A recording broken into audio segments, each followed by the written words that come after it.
Assalamualaikum warahmatullahi wabarakatuh. Saya Adri Poyananda, mahasiswa Pasca Sarjana Universitas Lancang Kuning, jurusan Magister Manajemen.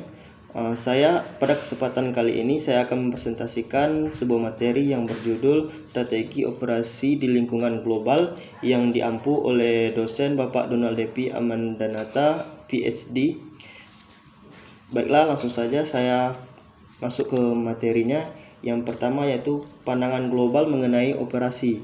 Ada 6 alasan operasi bisnis domestik memutuskan untuk berkembang menjadi internasional. Yang pertama, mengurangi biaya. Yang kedua, memperbaiki rantai pasokan. Yang ketiga, menghasilkan barang dan pelayanan yang lebih baik. Yang keempat, memahami pasar. Yang kelima, belajar untuk memperbaiki operasi. Yang keenam, mendapatkan dan mempertahankan bakat global. Selanjutnya, mengembangkan misi dan strategi. Misi organisasi sebagai tujuannya yang akan disumbangkan kepada masyarakat. Adapun misi organisasi yang telah ditetapkan, maka setiap wilayah fungsional dalam perusahaan menentukan misi pendukungnya. Misi setiap fungsi dibuat untuk mendukung misi perusahaan secara keseluruhan. Selanjutnya, strategi. Strategi adalah rencana tindakan organisasi untuk mencapai misinya. Setiap wilayah fungsional mempunyai strategi untuk mencapai misinya dan membantu organisasi mencapai misi keseluruhan. Strategi-strategi ini memanfaatkan peluang dan kekuatan, menetralkan ancaman, serta menghindari kelemahan. Baik, selanjutnya yaitu menciptakan keunggulan bersaing melalui operasi. Keunggulan bersaing dalam manajemen operasi dapat diciptakan melalui 3 strategi. Yang pertama yaitu bersaing dengan pembedaan atau diferensiasi. Diferensiasi adalah membedakan penawaran organisasi dalam berbagai cara yang akan dianggap sebagai nilai tambah oleh konsumen. Jadi diferensiasi adalah tentang bagaimana membuat keunikan. Peluang menciptakan keunikan tidak berada pada kegiatan atau fungsi pokok perusahaan, tetapi dapat muncul dari apapun yang dilakukan perusahaan. Yang kedua yaitu bersaing dengan biaya atau cost leadership. Dalam bersaing dengan perusahaan saingannya, banyak perusahaan yang menekan biaya atau menurunkan biaya-biaya yang dikeluarkan untuk mendapatkan penjualan yang lebih dibandingkan dengan pesaing-pesaingnya. Dengan menurunkan biaya, dengan tetap memperhatikan keinginan dan kepuasan konsumen. Yang ketiga yaitu bersaing dengan respon atau rapid response. Pilihan strategi yang ketiga adalah respon yang cepat. Respon terkadang dianggap sebagai respon yang fleksibel, tetapi juga berarti dapat diandalkan dan cepat. Bahkan respon juga diidentifikasikan sebagai keseluruhan nilai yang terkait dengan pengembangan dan pengantaran barang yang tepat waktu, penjadwalan yang dapat diandalkan, dan kinerja yang fleksibel. Selanjutnya, dalam prakteknya, ketiga konsep strategi ini diferensiasi, biaya rendah atau respon dapat diterjemahkan dalam 6 strategi khusus. Yang pertama itu fleksibel dan desain dan volume. Yang kedua harga rendah. Yang ketiga pengiriman yang cepat.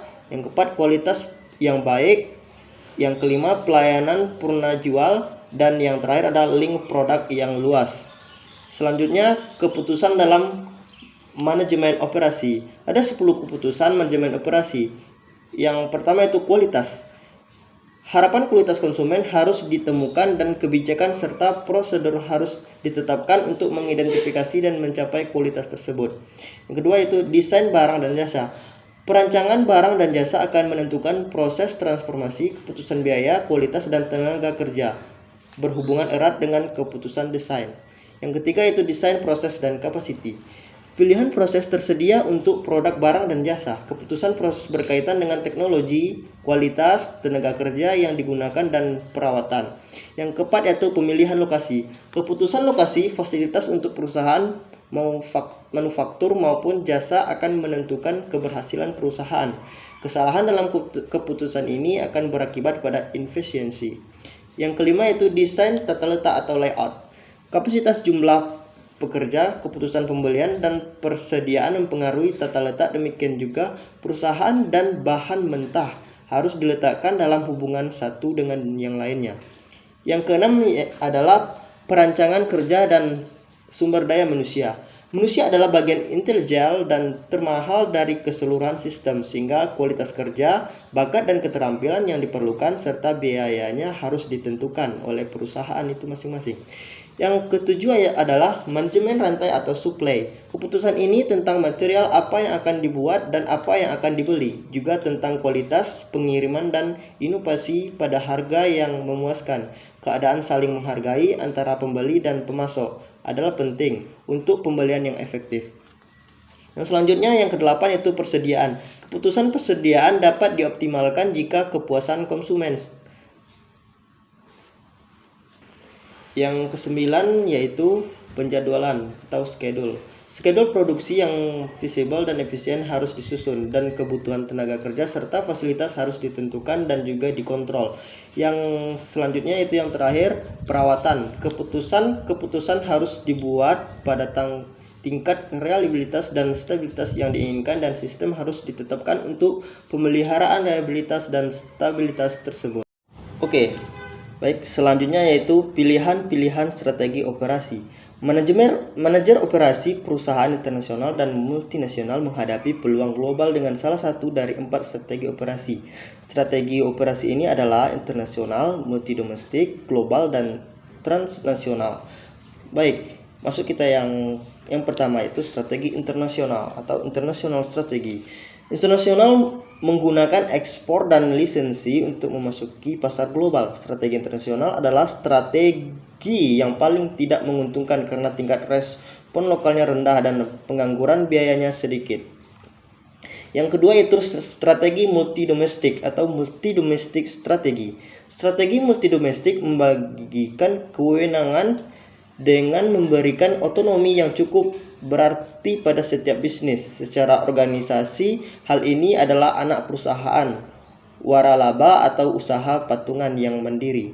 Selanjutnya yaitu strategi global. Strategi global memiliki tingkat sentralisasi yang tinggi, di mana kantor pusat mengkoordinasikan organisasi untuk mengupayakan standarisasi dan pembelajaran antar pabrik, sehingga dapat menghasilkan skala ekonomis.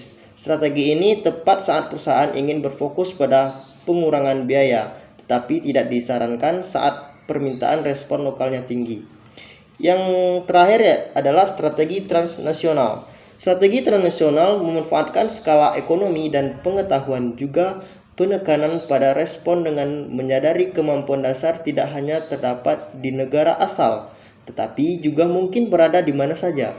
Transnasional menjelaskan suatu kondisi di mana bahan baku, orang atau SDM, dan pemikiran melampaui atau keluar dari batasan-batasan negara.